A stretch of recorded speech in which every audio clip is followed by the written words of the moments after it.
perguntou aqui, ó. Chamou de presidente, hein? Ó, Presidente. vai espalhando, ver se pega.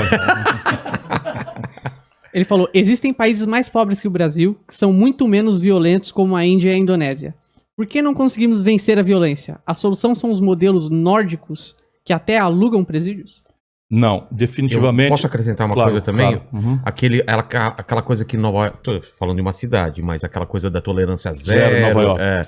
Passa por isso, mas é preciso entender o fenômeno americano, porque o fenômeno americano há uma convergência quase instantânea do poder executivo com o aparato de justiça. Então, o xerife americano, o delegado de polícia, não é uma carreira autônoma, ele é eleito e faz parte do partido do procurador do Ministério Público e a justiça, ela mesma, entraram junto com o Giuliani. Então eles fizeram um esforço e a polícia de Nova York era muito violenta. Ela resolveu a parada muitas vezes matando. Na época ou até hoje? Na época. Hoje menos porque despencou a coisa. No caso brasileiro, nós temos erros muito graves da legislação para começar. Vou te dar um exemplo aqui de novo. Olha, quando a gente olha qualquer assunto sério, vamos lá, quantos brasileiros estavam presos quando o Lula tomou posse? Eu vou dar o número, 300 mil pessoas. Tá. O Lula copiou a legislação norte-americana de guerra às drogas. É uma aspas aí, que é guerra às drogas, que foi o Reagan que estabeleceu, e é uma política completamente equivocada que faz 15 anos que os americanos abandonaram. Mas o Lula copiou a lei americana por influência dos americanos que ele aceitou. E hoje o Brasil tem 1.180.000 pessoas, ou dentro dos presídios ou com mandado de prisão em aberto. Tem 250 mil mandados de prisão em aberto. Quem são essas pessoas? Os políticos ladrão? Os empresários sonegadores? Não. Tudo jovem, negro, pobre das periferias. Num regime de contenção. Esse é o país que mais mata e o país que mais morre polícia. É a polícia que mais mata e é o país que mais morre polícia. É uma guerra. Ou seja, a legislação está errada. Nós precisamos mudar e aí fazer um debate muito claro. Será que é correto eu pegar um garoto que é o avião do tráfico ou um mero dependente e pegar esse garoto que não é violento no primeiro momento e botar ele no presídio, na primeira noite que ele entra no presídio, que viraram verdadeiras universidades do crime, ele tem que se filiar a uma facção ou ele vai ser currado ou morto. Mas a facção, além de oferecer o terror, oferece proteger a família dele lá fora.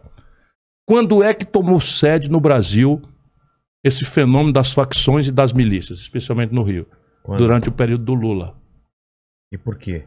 Porque não mudou uma legislação. Mas por causa da ausência do Estado? Absoluta ausência e equívocos. Não foi feita uma inovação institucional, nenhuma inovação institucional, a não ser copiar essa lei americana, que criou a massa de manobra, o exército de reserva das facções, com jovens negros da periferia que caem na desgraça do avião da droga, porque estão aí na história do compre, compre, compre, que é o consumismo, etc, etc, também muito estimulado por esse tipo de político no Brasil. Compre, compre, compre, compre, compre, e ele nem a família tem renda para comprar.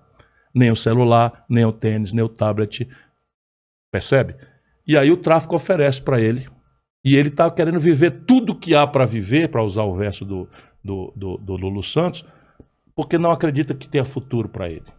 Que ele vai ser ou preso ou morto, como está acontecendo. Tem que mudar a legislação. E estabelecer penas de não cadeia, de não encarceramento. Os portugueses estão fazendo uma coisa que sai da discussão que entra moral, entra religião, e aquelas discussões que passionalizam, que não são inteligentes, e que eu quero fazer com todo mundo na mesa, nesse esforço de reconciliação. Meu irmão, não dá mais para fazer como está. Vamos discutir aqui como fazer. O que os portugueses estão fazendo nesse assunto da droga? E eu estou estudando bastante essa experiência. Eles fizeram o seguinte, os especialistas, os cientistas, médicos, etc., estabeleceram qual é a quantidade de cada uma das drogas que o dependente precisa ter para saciar sua dependência por uma semana.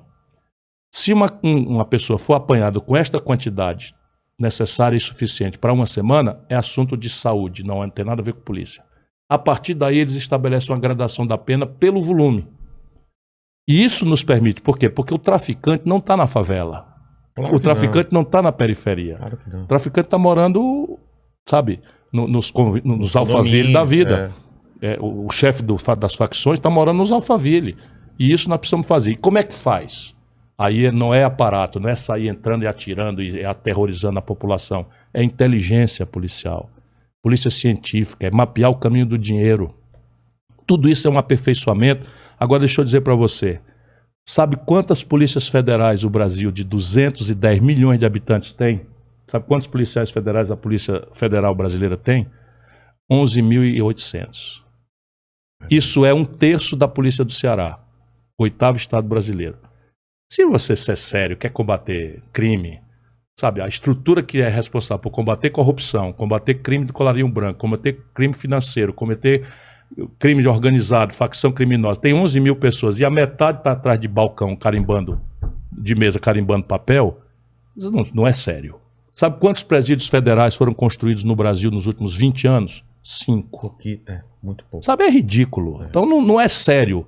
Nós temos que criar um sistema unificado de segurança pública que já está anunciado e não se pratica, integrando as guardas municipais, as guardas comunitárias, que tem uma tarefa muito mais de mapeamento, de inteligência, porque eles sabem ali na comunidade quem que é perigoso, quem não é, quem está na droga de forma venial, quem está na droga já conectado com facção e no terror do assassinato e dos crimes mais graves, de sequestro, etc, etc. E estruturar a PM, Polícia Civil, e reforçar a capacidade de investigação através dos mecanismos científicos de inteligência. Percebe? Hoje tem coisas importantes que o Brasil, a gente nem deve falar publicamente, mas você, por exemplo, no Ceará, nós praticamente acabamos com o roubo de carro. Como? Deixa eu ver se eu digo sem dizer.